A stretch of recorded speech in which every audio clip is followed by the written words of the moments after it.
الحمد للہ وکفا وسلام علی عباده الذین اصطفى اما بعد اعوذ باللہ من الشیطان الرجیم بسم اللہ الرحمن الرحیم انا اعطیناک الکوثر فصل لربک وانحر صدق اللہ العظیم اللہم صل علی سیدنا محمد وعلی آل سیدنا محمد وبارک وسلم۔ میرے محترم بھائیوں، بزرگوں اور دوستوں، اس وقت ایک ضروری بات تمام مسلمانوں کی خدمت میں عرض کرنا ہے، وہ یہ ہے کہ اسلام میں جہاں دیگر عبادات ضروری ہے، لازم ہے، فرض ہے، واجب ہے، اسی طرح قربانی بھی ایک عبادت ہے، اور قرآن مجید سے، احادیث رسول سے قربانی کا وجوب ثابت ہے، قربانی کا عمل ثابت ہے۔ علماء نے، فقہاء نے، محدثین اور محققین نے لکھا ہے کہ سن 2 ہجری ہی سے قربانی کا رواج اور قربانی کا عمل شروع ہو چکا تھا۔ جس طرح روزہ، زکوٰۃ، نماز عیدین اور صدقۃ الفطر سن 2 ہجری میں ثابت اور مشروع ہوئے ہیں، اسی طرح بقرعید کے دن قربانی کا عمل بھی اسی وقت سے ثابت ہے۔ چنانچہ اللہ تبارک و تعالی نے قرآن مجید میں رسول اللہ صلی اللہ علیہ وسلم سے براہ راست ارشاد فرمایا، حکم فرمایا کہ انا اعطیناک الکوثر فصل لربک وانحر، کہ ہم نے آپ کو حوض کوثر عطا کیا، آپ اپنے رب کے واسطے نماز ادا کیجئے، خدا کے سامنے سجدہ ریز ہوئیے اور اپنے رب کے نام پر قربانی کیجئے۔ اس آیت میں لفظ نحر فرمایا، جس کے معنی قربانی کرنے کے ہیں۔ خدا تعالی حکم دیتا ہے کہ مسلمانوں، میرے نام پر اپنے مال کو قربان کرو۔ مسلمان وہ ہے جو عبادت کرے تو اللہ کی، روزہ رکھے تو اللہ کے نام پر، سجدہ ریز ہو تو اللہ کے سامنے، اگر سر تسلیم خم کرے تو خدا کے حضور، زکوٰۃ دے تو اللہ کے نام پر، قربانی کرے تو اللہ کے نام پر۔ کیونکہ جب ہم نے کہا لا الہ الا اللہ تو اس کا مطلب یہ ہے کہ ہم خدا ہی کی عبادت کریں گے، خدا ہی کی ذات پر اپنا مال لٹائیں گے، خدا کی خاطر اپنے اطمینان و سکون کو برباد کر دیں گے، اور اگر گڑ گڑائیں گے تو اللہ کی روبرو غرضے کے تمام اعمال و عقائد کو اس ذات پر نچھاور کر ڈالیں گے جو یکتا ہے، اکیلا ہے، تنہا ہے۔ محترم بھائیوں، بزرگوں اور دوستوں، سبھی لوگ جانتے ہیں، اہل علم بطور خاص جانتے ہیں کہ قربانی کا مقصد صرف اللہ کو راضی کرنا، اپنے ناپاک جذبات کو کرنا اور ناجائز تمناؤں کو قربان کرنا یا قربانی کا اصل مقصد ہے۔ چنانچہ اللہ تبارک و تعالی نے قرآن مجید میں ارشاد فرمایا، لَن يَنَالَ اللَّهَ لُحُومُهَا وَلَا دِمَاؤُهَا وَلَكِن يَنَالُهُ التَّقْوَى مِنكُمْ، کہ تمہاری قربانیوں کا گوشت اور اس کا خون ہرگز بہر گز بارگاہ خداوندی میں نہیں پہنچتا، بلکہ خدا کے یہاں تو تمہارے تقوی اور اخلاص کی قدر و قیمت ہے۔ اللہ تعالیٰ کو ہر عمل میں خلوص للہیت مطلوب ہے، عبادت مالی ہو یا بدنی، عبادت قولی ہو یا فعلی، ہر ایک کے اندر خدا تعالیٰ کو اخلاص اور عاجزی و انکساری پسند ہے۔ خدا تعالیٰ اپنے اس بندے کو محبوب و محترم بناتا ہے جس کے دلوں میں جذبہ عبودیت کے ساتھ ساتھ عاجزی و انکساری کار فرما ہو، کیونکہ اگر عبادت میں اخلاص نہیں ہوتا تو تھوڑی دیر کے بعد فضا میں تحلیل ہو جاتی ہے۔ اللہ تبارک و تعالی قرآن مجید میں ارشاد فرماتا ہے، لَن تَنَالُوا الْبِرَّ حَتَّى تُنْفِقُوا مِمَّا تُحِبُّونَ، کہ تم اس وقت تک بھلائی حاصل نہیں کر سکتے تا وقتے کہ اپنے محبوب و محترم مال کو خدا کی راہ میں قربان نہ کر ڈالو۔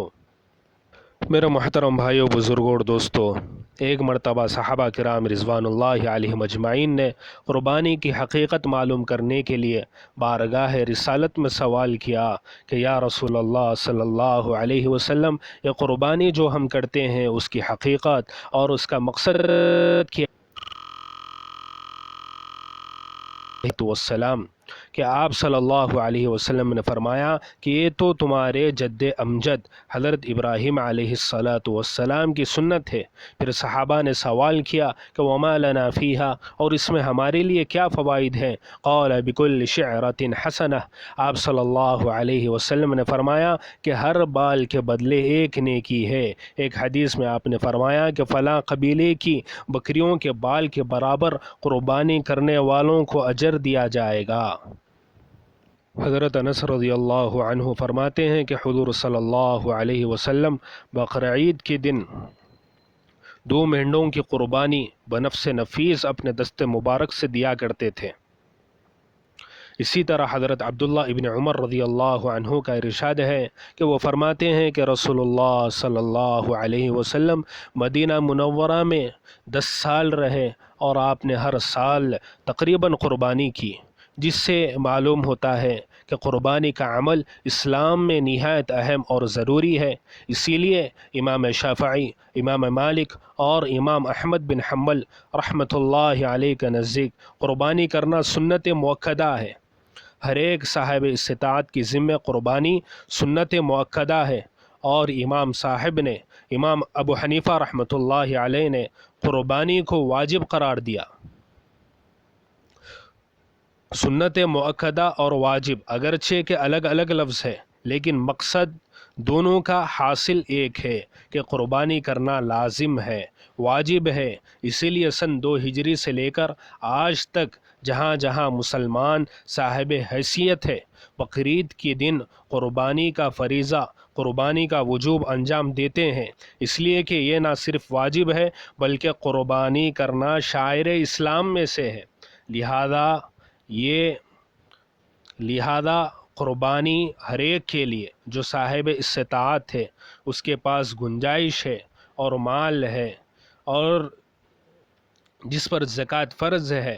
ایسے تمام لوگوں کے لیے قربانی واجب اور ضروری ہے۔ قربانی کی 2 قسمیں ہیں، نمبر 1 واجب قربانی، نمبر 2 نفل قربانی۔ جس آدمی کے پاس آج کل ہندوستان کے اعتبار سے 25-26 ہزار روپے قربانی کے 3 دنوں میں سے کسی بھی دن اس کے پاس آ جائیں، جو ضروریات اور قرض کے علاوہ ہو، وہ صاحب نصاب بن جائے تو اس پر قربانی واجب ہو جاتی ہے۔ عورتوں کے پاس تھوڑا سونا اور تھوڑی چاندی رہتی ہے تو عورتوں پر تو بالعموم قربانی واجب ہے، اور وہ قربانی بقرعید کے دن دی جاتی ہے۔ 10 ذی الحجہ، 11 ذی الحجہ، 12 ذی الحجہ، یہ 3 دن قربانی کے دن ہیں۔ ان دنوں میں قربانی کی جاتی ہے۔ قربانی میں دونوں چیزیں ہیں، ایک تو یہ کہ مستقل ایک جانور لے کر، بکرا، مینڈا وغیرہ کوئی بھی ایک جانور لے کر ایک آدمی کی طرف سے ذبح کر دیا جائے، یا پھر بڑا جانور ہے، بیل ہے، یا پھر اسی طرح کوئی اور جانور ہے، اونٹ ہے، حلال ہے، جائز ہے، بڑا جانور ہے، تو اس میں 7 آدمی شریک ہو سکتے ہیں، یعنی 7 آدمیوں کی قربانی ہو سکتی ہے۔ ان میں ہماری معلومات کے مطابق کسی نے اس بات کی اجازت نہیں دی، فقہ حنفی میں ہرگز اس بات کی اجازت نہیں ہے کہ واجب قربانی کے بجائے وہ رقم امدادی چیزوں میں، راشن کٹس میں تقسیم کر دی جائے اور واجب قربانی ادا کرنے کی ضرورت نہیں ہے، ایسی کوئی رائے نہیں دی جا سکتی ہے۔ جامعہ نظامیہ کے سلسلے میں جو ہمارے جنوب کا موقر عظیم تاریخی ادارہ ہے، اس کے حوالے سے بعض لوگ اس کے فتوے کو توڑ مروڑ کر غلط انداز میں پیش کر رہے ہیں، اس نے بھی اس بات کی ہرگز اجازت نہیں دی ہے۔ امدادی کاموں کی بہت ضرورت ہے، امدادی کام اور بڑھانے چاہیے۔ راشن کٹس ہی نہیں، آکسیجن سلنڈرز، طبی ڈریس، جنازوں کی تجہیز و تکفین اور مزید بڑے بڑے دواخانوں، کرونا وائرس کے علاج کے لیے تنخواہوں کی فراہمی، کرائے کی معافی وغیرہ، اس جیسے بہت سارے کام کرنے کی ضرورت ہے، لیکن اس کا مطلب ہرگز یہ نہیں ہے کہ واجب قربانی کو اس کے لیے ختم کر دیا جائے۔ ہاں، نفل قربانی جو لوگ اپنے مرحوم دادا دادی والد والدہ کے نام پر کیا کرتے تھے، جو لوگ بڑا جانور ذبح کیا کرتے تھے، اور جو لوگ اپنے مرحومین کی جانب سے قربانی کیا کرتے تھے، اگر وہ نفلی قربانی کے بجائے واجب قربانی، بڑے جانور کے بجائے چھوٹے جانور اور مہنگے جانور کے بجائے سستے جانور کی قربانی کر لیں، اور جو نفل قربانی کے ارادے تھے اس کی رقم کو امدادی کاموں میں خرچ کر سکتے ہیں، اور ضرور خرچ کرنا چاہیے۔ ایسے ماحول میں جو لوگ نفل قربانی کیا کرتے تھے تو وہ رقم کیا ہے، ان دنوں میں کرونا وائرس کی وجہ سے لوگ پریشان ہیں تو غریبوں میں تقسیم کر سکتے ہیں، کووڈ-19 کے مریضوں میں یہ رقم دی جا سکتی ہے۔ بہرحال 3 دن تک دیکھا جائے گا کہ پوری کوشش کے ساتھ، اور کوشش کے بہت طریقے ہیں۔ ایک آسان طریقہ تو مختلف تنظیمیں، مختلف ادارے ملک بیرون ملک میں اعتماد طریقے سے اپنے مدرسے اور اپنے احاطے میں قربانیاں دی جا رہی ہیں، اپنے پیسے جمع کر دیے جائیں، اپنی قربانی کا وہاں اہتمام کیا جائے۔ دوسری کوشش شہر میں صفائی کے اہتمام کے ساتھ حکومت کی طے کردہ جگہوں پر قربانی کرنے کی فکر ہونی چاہیے۔ تیسری شکل، اللہ تعالیٰ نے گھر کو شادہ دیا ہو اور صفائی پوری باقی رکھی جا سکتی ہے، جلد از جلد اس کام سے فراغت ہو سکتی ہے تو اپنے گھر ہی میں جلدی سے کسی جانور کو خرید کر اب بھاگ دوڑ نہ کی جائے، انتخاب اور سلیکشن میں زیادہ وقت نہ لگایا جائے، اپنے گھر میں بھی قربانی کے واجب عمل کو ادا کیا جا سکتا ہے۔ باوجود کوشش کے 3 دن میں قربانی نہیں ہو سکی تو راجح قول کے مطابق ایک بکری کی قیمت، متوسط مڈل کلاس بکری کی قیمت غرباء میں صدقہ کر دینا ہے، مدرسوں کے حوالے کرنا ہے، بیواؤں، یتیموں اور مستحقین زکوٰۃ کے حوالے کرنا ہے۔ اس کے ذریعے سے اس قربانی کی قضا ہو جائے گی، اور اس قربانی کے واجب ہونے کے ادا ہونے کے 3 دن گزرنے کے بعد یہ شکل فقہا نے لکھی ہے۔ 3 دن کے درمیان میں یا 3 دن سے پہلے ہرگز ایسا نہیں ہو سکتا ہے کہ واجب قربانی کے پیسے صدقے کر دیے جائیں اور اس کے ذریعے سے آدمی کا واجب ادا ہو جائے، ایسا ہرگز نہیں ہو سکتا ہے۔ پسماندہ علاقوں میں، آندھرا کے، بہار کے، جھارکھنڈ کے، جہاں مخلص لوگ کام کر رہے ہوں وہاں پر بھی اپنی قربانی دی جا سکتی ہے۔ حکومتوں کو بھی چاہیے کہ اس کو سنجیدگی کے ساتھ، جیسے گزشتہ سالوں میں صفائی کے انتظام کیا کرتی تھی، ایسے ہی صفائی کا انتظام کے ساتھ واجب کے ادا کرنے میں مسلمانوں کی مدد کریں۔ یہ خود غور کرنے کا پہلو ہے کہ کیا جانوروں کے ذریعے سے کرونا وائرس پھیل رہا ہے؟ کیا جانوروں کے ذریعے سے کرونا وائرس انسانوں میں واقعی منتقل ہو رہا ہے، یا پھر نفرت پھیلانے والی تنظیموں کا یہ پروپیگنڈا ہے؟ اس پر غور کرنے کی ضرورت ہے۔ فہمی کو ختم کرنا چاہیے کہ نفل قربانی کی رقم امدادی کاموں میں تقسیم کی جا سکتی ہے، لیکن واجب قربانی کی رقم ہرگز قربانی کے 3 دن پہلے یا قربانی کے 3 دن کے درمیان ہرگز امدادی کاموں میں تقسیم نہیں کی جا سکتی ہے، اور نفل قربانی کی رقومات اور پیسوں کو ضرور آکسیجن سلنڈر کے فراہم کرنے میں، ضرور طبی ڈریسز کے دینے میں، اور ضرور کووڈ-19 کے مریضوں اور متاثرین کی خدمت کرنے میں آپ خرچ کرنا چاہتے ہوں تو ضرور خرچ کریں۔ یہ وقت کا بہت ہی اہم تقاضا ہے۔ حال جو صاحب استطاعت ہے، جن پر قربانی واجب ہے، ان کو واجب قربانی دینی چاہیے، اور جو نفل ان کو کرنی چاہیے، اس لیے کہ رسول اکرم صلی اللہ علیہ وسلم نے قربانی کرنے کی بہت تاکید کی ہے، اور بہت سختی سے تنبیہ کرتے ہوئے اللہ کے نبی صلی اللہ علیہ وسلم نے ایک حدیث میں ارشاد فرمایا: وَمَن وَجَدَ سَعَةً لِأَن يُضَحِّيَ فَلَمْ يُضَحِّ فَلَا يَحْضُرْ مُصَلَّانَا، کہ جو آدمی قربانی کی گنجائش رکھنے کے باوجود قربانی نہ کرے تو وہ ہماری عیدگاہ میں نہ آئے۔